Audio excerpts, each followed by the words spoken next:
Delighted to be joined right now by Stephen Wolfe, the Director of the Centre for Migration and Economic Prosperity, to talk about the latest woes for Keir Starmer, trying to smash those gangs and stop those Channel migrant boats. Good morning to you, Stephen. Good morning, Julia. Thank you very much. I mean, another day, another story about how Keir Starmer is finding it apparently not as easy and obvious to smash the gangs and stop the boats as apparently we all thought it was.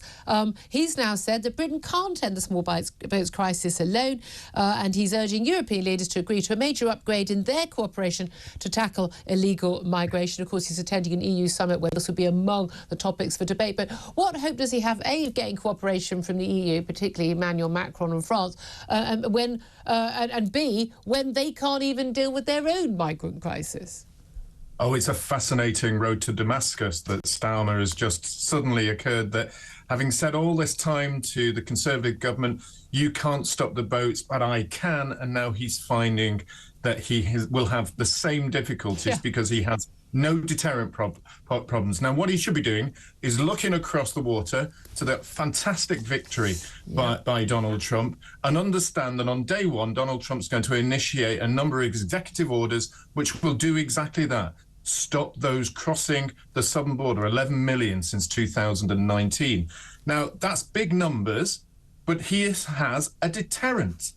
That is the problem that Keir Starmer does have. What is the deterrent that Trump has?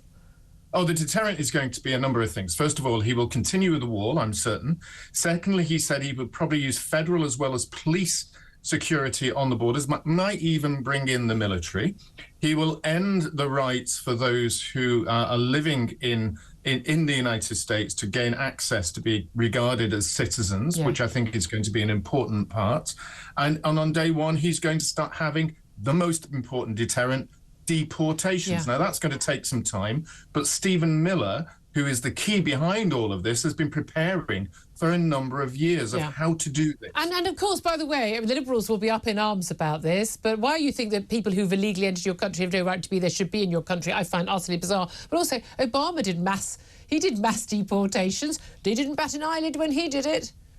No, and he also put children in cages, and I've still got the images of those and the videos of those to prove to people that he did actually do that, and then accused Trump of being inhumane when Trump carried on his own policy. I remember all of that, indeed. Look, we haven't got any chance at all of mass deportations from this country. We don't even deport people who've raped people in this country, for God's sake, who've come from abroad. I mean, that's how insane we are. Do you think there's going to be any help from the EU for Keir Starmer this weekend? I doubt very much, because they've got a massive problem of their own, and they recognise they've had 2.5 million people in 2 years crossing the Mediterranean routes, the Western and the Eastern. They have those within the EU that's saying that they should end Schengen, close the borders. The only success that they've managed to achieve is a modicum of success by the Italian government, who has spent a lot of money with countries in Northern Africa, giving them money to try and allow people to take control of their own borders internally and stop people and deal with the gangs there. Now, that's one way of dealing with it, but they don't have a deportation process.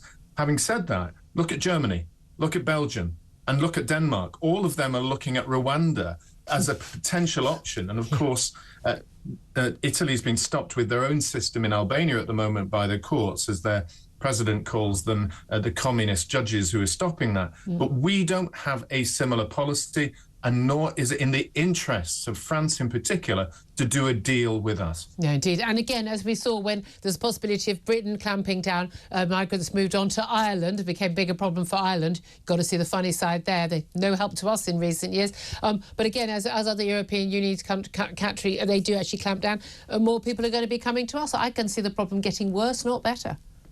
Unfortunately, that is the nexus of this. The issue is getting worse because, as Europol has identified, there is more people coming in Italy, more people coming up through Greece, but also now getting into Spain as well and using other options.